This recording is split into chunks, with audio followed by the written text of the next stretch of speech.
नमः शिवाय। नमस्कार भक्तों, आप सभी भक्तजनों का हृदय से स्वागत है।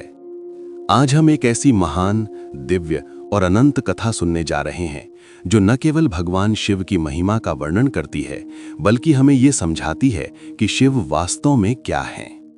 वे कोई साधारण देवता नहीं हैं, वे कोई जन्म लेने वाले नहीं हैं, वे कोई मरने वाले नहीं हैं। वे परम ब्रह्म हैं, अनादि, अनंत, असीम, रूपातीत, गुणातीत, सर्वव्यापी परम तत्व।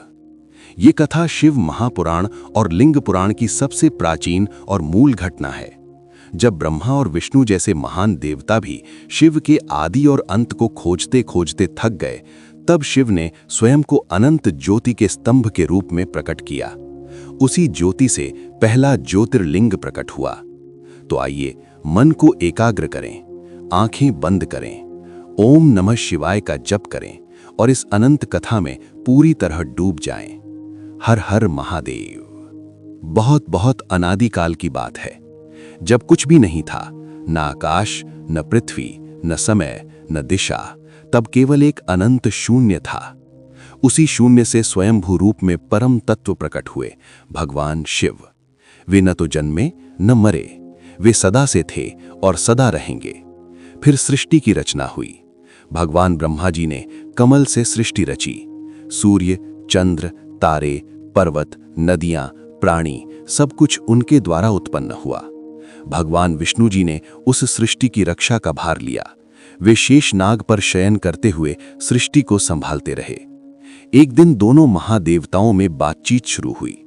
ब्रह्मा जी ने गर्व से कहा, विष्णु जी, इस समस्त ब्रह्मांड की रचना मैंने की है। मेरे नाभि कमल से ही आप प्रकट हुए हैं। मैं ही आदि हूं, मैं ही सबसे बड़ा हूं। सब कुछ मेरे द्वारा उत्पन्न हुआ है, इसलिए श्रेष्ठ मैं हूं। विष्णु जी ने शांत लेकिन दृढ़ स्वर में उत्तर दिया, ब्रह्मा जी, रचना करना एक बात है, लेकिन उस रचना को पालना, बचाना, संचालित करना दूसरी बात है। जब तक मैं सृष्टि की रक्षा नहीं करता, तब तक वो एक क्षण भी नहीं टिक सकती। मैं ही पालन करता हूं, मैं ही सर्वव्यापी हूं, इसलिए श्रेष्ठ मैं हूं। बात बात में विवाद तेज हो गया। दोनों के मन में अहंकार जाग उठा। ब्रह्मा जी ने कहा, मैं सबसे बड़ा हूं। विष्णु जी ने कहा, नहीं, मैं सबसे बड़ा हूं। विवाद इतना बढ़ गया कि दोनों ने अपने शस्त्र उठा लिए। ब्रह्मा जी ने कमंडलू से जल छोड़ा, विष्णु जी ने सुदर्शन चक्र घुमाया।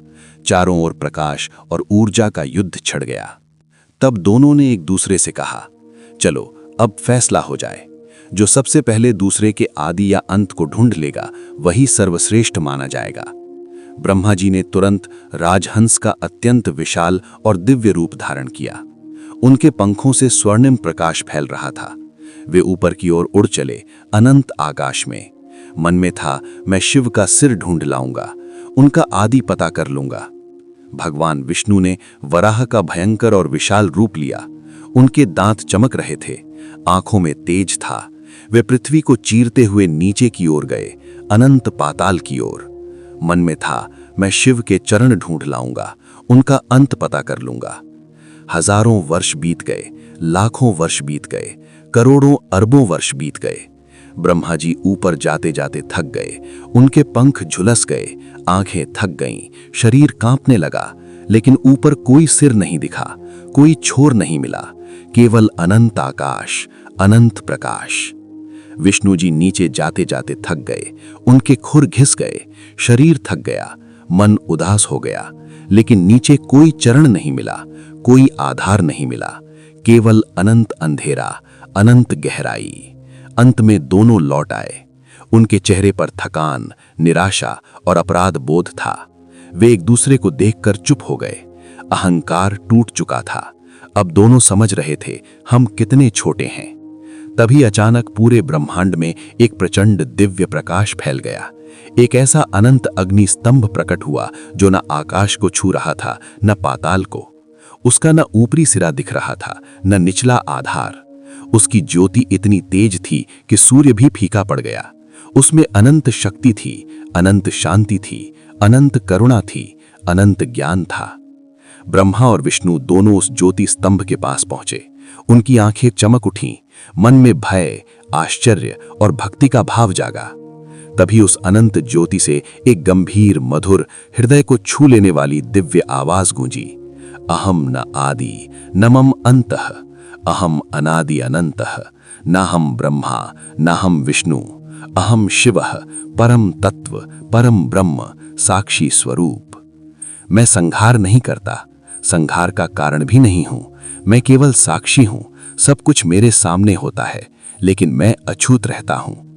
मैं न रूप हूं न आकार, मैं न गुण हूं न दोष, मैं सर्वत्र हूं फिर भी कहीं नहीं हूं। जो मुझे साकार रूप में पूजना चाहेगा वो मुझे लिंग रूप में पूजे। ये ज्योतिर्लिंग मेरी पहली अभिव्यक्ति है। इसका न आदि है न अंत। इसकी पूजा से पाप नष्ट होते हैं, भोग और मोक्ष दोनों प्राप्त होते हैं। ये लिंग मेरी अनंत शक्ति का प्रतीक है। ब्रह्मा जी ने झूठ बोल दिया। उन्होंने कहा, मैंने ऊपर का सिरा देख लिया है, एक केतकी के फूल ने मुझे बताया है। तब शिव ने क्रोध किया। उनके क्रोध से भैरव प्रकट हुए। भैरव ने ब्रह्मा जी का 5वां मुख काट दिया। इसलिए आज ब्रह्मा जी के केवल 4 मुख हैं। और केतकी फूल को शिव ने शाप दिया कि वो कभी पूजा में न चढ़े। विष्णु जी ने सच्चाई बताई, प्रभु मैं अंत नहीं पा सका, मैंने हार मान ली। शिव ने मुस्कुराकर विष्णु जी को आशीर्वाद दिया, तुम सत्यवादी हो, तुम्हारी भक्ति सच्ची है, तुम्हें मेरा अनंत प्रेम प्राप्त होगा। तब शिव ने कहा, जो मेरे इस ज्योतिर्लिंग की पूजा करेगा वो मुझे प्राप्त करेगा। ये लिंग रूप मेरी अनंत शक्ति का प्रतीक है। इसकी परिक्रमा करो, इसकी पूजा करो। इसका नाम सोमनाथ होगा, पहला ज्योतिर्लिंग। इस कथा से हमें क्या समझ आता है? शिव कोई देवता नहीं है, वे परम ब्रह्म हैं, अनादि अनंत हैं। ब्रह्मा और विष्णु जैसे महान भी उनका आदि अंत नहीं पा सके। अहंकार से कभी भी परम सत्य नहीं मिलता। शिव रूपातीत हैं, इसलिए हम उन्हें लिंग रूप में पूजते हैं। ओम नमः शिवाय का जाप उस अनंत ज्योति से सीधा जुड़ाव देता है। सच्ची भक्ति, सत्य और विनम्रता से ही शिव प्रसन्न होते हैं। ओम नमः शिवाय। क्या ये अनंत ज्योतिर्लिंग की कथा आपके हृदय को छू गई? वीडियो को लाइक करें, दोस्तों रिश्तेदारों के साथ शेयर जरूर करें। चैनल को सब्सक्राइब कर लें और बेल आइकन दबा दें। अगली वीडियो में सती का जन्म और शिव से उनका अनंत प्रेम की कथा सुनेंगे। तब तक के लिए हर हर महादेव, जय भोलेनाथ, ओम नमः शिवाय।